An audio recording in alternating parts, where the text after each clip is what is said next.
आज दिनांक 3/5/2024 रोजी साहित्यरत्न लोकशाहीर अण्णाभाऊ साठे पुतळा मिरज येथे मिरज तालुका मातंग समाजाच्या वतीनं लोकसभा निवडणुकीवर बहिष्कार घालण्यात आला।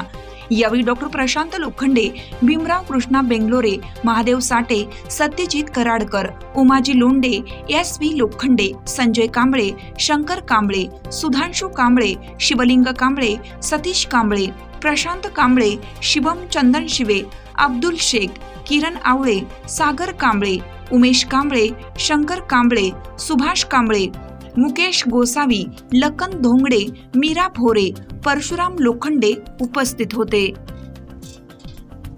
एकत्रित आलेले असून आज चालू करा। आज या ठिकाणी अण्णाभाऊ साठे पुतळ्याजवळ मिरज तालुक्यातील मातंग समाजाचे समस्त कार्यकर्ते, प्रमुख कार्यकर्ते या ठिकाणी एकत्र आलेले आहेत। त्यांची सभा मीटिंग थोड्याच वेळामध्ये आम्ही अण्णाभाऊ साठे समाज मंदिर मिरज शास्त्री चौक या ठिकाणी घेत आहोत। यावेळी मातंग समाजावर सातत्याने होणारा अन्याय आणि अण्णाभाऊ साठेंवर होणारा जो अन्याय आहे त्या बाबतीत कुठल्याही पक्षाच्या लोकसभेच्या उमेदवारानं कोणतंही भाष्य केलेलं नाही किंवा कोणतंही आश्वासन दिलेलं नाही। समाजाला, मातंग समाजाला विश्वासात न घेता त्यांचा एककल्ली कारभार चालू आहे, त्याचा आम्ही मातंग समाजाच्या वतीनं निषेध करतोय। आणि ह्यापुढे मातंग समाज लोकसभेच्या निवडणुकीवर मिरज तालुक्याच्या वतीनं, मिरज तालुक्यातील समस्त मातंग समाज लोकसभेच्या निवडणुकीवर बहिष्कार टाकत आहे, असं आम्ही मातंग समाजाच्या वतीने घोषित करतो।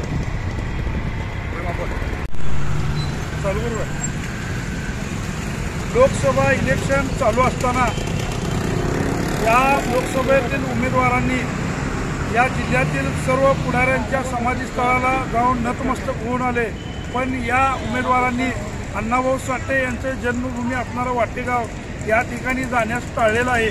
तसंच त्यांच्या प्रचाराची सुरुवात करत असताना प्रत्येक शहरामध्ये असणाऱ्या पुतळ्यांना ते अभिवादन करून प्रचार चालू करत आहेत, परंतु मिरज शहरात असणाऱ्या अण्णाभाऊ साठेंच्या पुतळ्याकडे त्यांचं दुर्लक्ष आहे।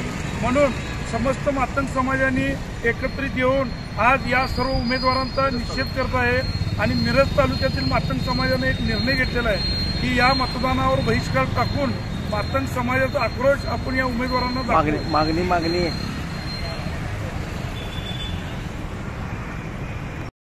चालू घडामोडींचे अपडेट्स जाणून घेण्यासाठी आपल्या हिरकणी न्यूज चॅनलला सबस्क्राईब जरूर करा, लाईक करा, कमेंट करा आणि शेअर करा। बेल आयकॉनवर प्रेस करा आणि नोटिफिकेशन्स मिळवा।